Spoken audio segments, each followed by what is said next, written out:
12 KG খেজুর আসছে, 12 KG খেজুর 15টা ইউনিয়নের যেই হচ্ছে মাদ্রাসাগুলো আছে, মাদ্রাসাগুলোতে হচ্ছে ভাগ করে দিবে, হয়তো 3 কেজি করে হয়তো পাইতে পারে আর কি। তো এই খেজুর কিছুদিন পরে কোরবানিকে সামনে রেখে উটের মাংস, দুম্বার মাংস এগুলো আসবে।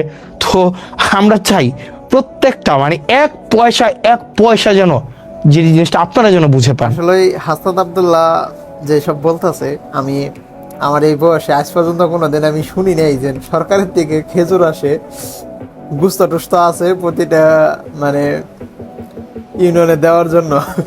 তো এতদিন যে এগুলো আইছে এগুলো তো মনে দিলে মেম্বার খেলাইছে, সাধারণ মানুষ জানতোই না যে এইগুলো আসে সরকারের দিকে।